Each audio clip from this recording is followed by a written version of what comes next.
Do not allow yourself to become resentful, deceitful, or arrogant. It's kind of the evil triad as far as I've been able to determine. Resentment in particular. It's bad. It's a bad emotion. It's useful. You can learn a lot by noticing that it occurs. Resentment tells you one of two things. One is that that someone's treading on your territory and something needs to be done about it, or that you need to grow the hell up and stop complaining. And it's hard. It isn't necessarily obvious when you feel resentful which of those it is. But you need to figure it out, because you can harbor resentment for unlived life for a very, very long period of time. And all it does is corrupt you. It hurts you. It hurts you physically because it's a stressful emotion. Anger is a stressful emotion. Because your body hyper prepares for action if you're angry, because you might get into conflict. And that's a dangerous situation. And so you burn off a lot of psychophysiological resources in anger. If you're resentful, there's probably something you need to say. There's certainly something you need to figure out. And so you can use it as a guide to further development. It's very much useful to aim at a resentment-free existence. And that means, I suppose, that you're taking up enough space. There's always a struggle between your domain and the domain of other people. Everyone competes for everyone else's attention. Everyone competes for everyone else's time. You compete for your own time. And if you're resentful, it's highly probable that, well, as I said, either you're not standing up for yourself sufficiently, or someone is legitimately on your case, in which case you need to do something about that. Or, live with the consequences, which is very unpleasant. It's not optimal. Sometimes I suppose it's unavoidable. But, generally there's something that can be done about it. You have an ethical obligation to lift the heaviest load you can possibly conceive of.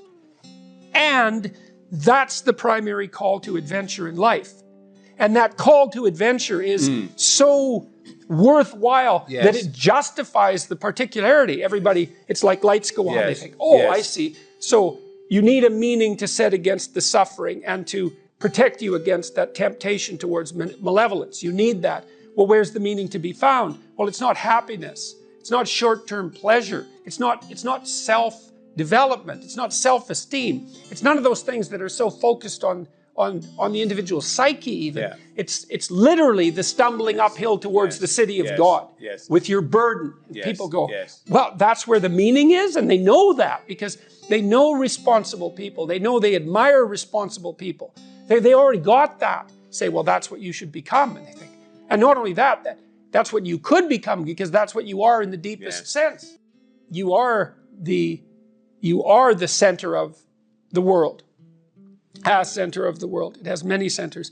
And you do partake in this process of casting the potential of the future into the reality of the present and the past. That's what your consciousness does. And the quality of what you produce is dependent on the ethics of your choice. Your choice between good and evil in every moment is what determines the course of the world. And that's on you. It's like, well, that's deeply meaningful, but it's unbelievable. It's ultimate responsibility in the literal sense. And I think that in order for us to set things right, we have to understand that we have to take on that burden of ultimate responsibility as if it's not only as if it's ours, which it is, but as if there isn't anything better that we could do. If you're going to face a threat, if you face it voluntarily, what happens is your body activates itself for exploration and mastery. But if you face it involuntarily, same size threat, then you revert to prey mode and you're frozen, and that's way, way, way more stressful. It's way harder on your body, and so it's better to keep your eye open and watch for emergent threats, because you all know, what you're not doing quite right and where your life is likely to unravel. You all have a sense of that, and the best thing to do is to not ignore that, to pay attention to it, to watch it, and to take corrective action early, and then, you stay on top of things, and your little trip to the underworld might be a few minutes long instead of a catastrophe that produces post-traumatic stress disorder, knocks you out for 4 or 5 years, and maybe you never recover. So, and that's what these kind of symbolic representations mean. Those are states of being that indicate being devoured, and you can be devoured by your own unconscious. Jesus, that happens all the time. What does that mean? Well, and it's an autonomous thing in some sense, like if you get depressed or if you get really anxious, you don't have any control over that. It's like it sweeps up over you and pulls you down. Why down? Well, down is where you go when you're sad. You don't go up. Man, I'm up today. Oh, that's too bad.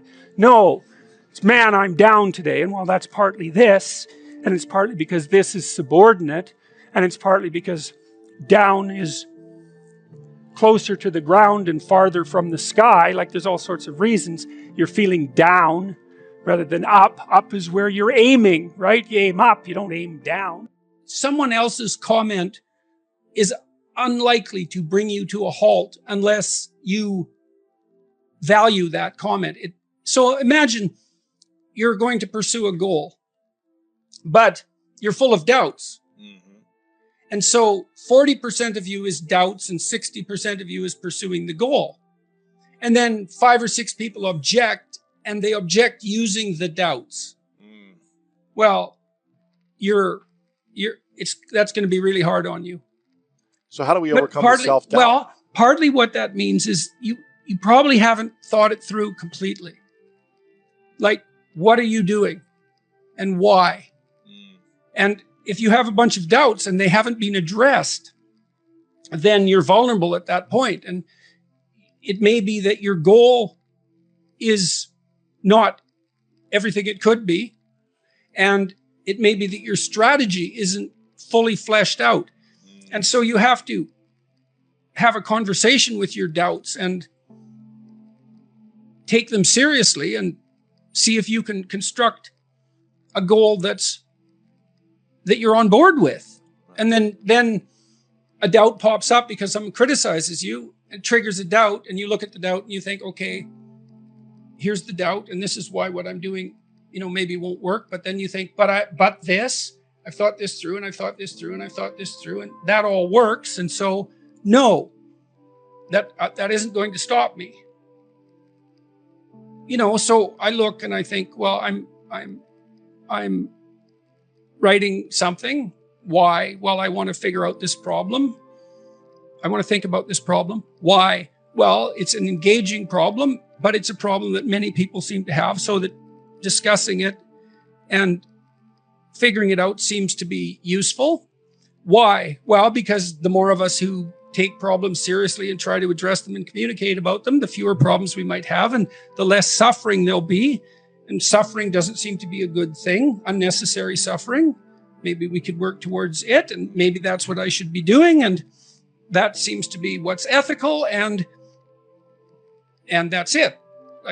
And you might say, well, what if you doubt that doing what's ethical is right? Well, it's not that easy to construct an argument that supports the idea that having more unnecessary suffering in the world is good. Right.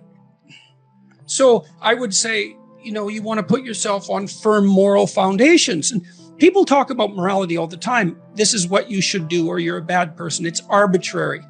It's got this ring of patriarchal tyranny.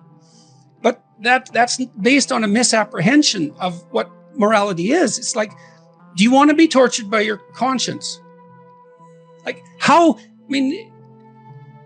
pleasant do you find it to be tortured by your conscience? It's horrible. How horrible? Like, is there anything worse? Excruciating. Yeah.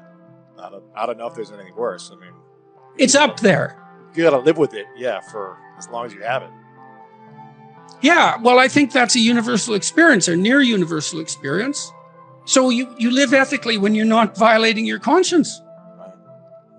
Well, there isn't anything better than that. That might not be good enough. It might not even be good. Like, let's say you manage it. Things can still come along and take you out sideways. But the purpose of living ethically is so that you have some peace.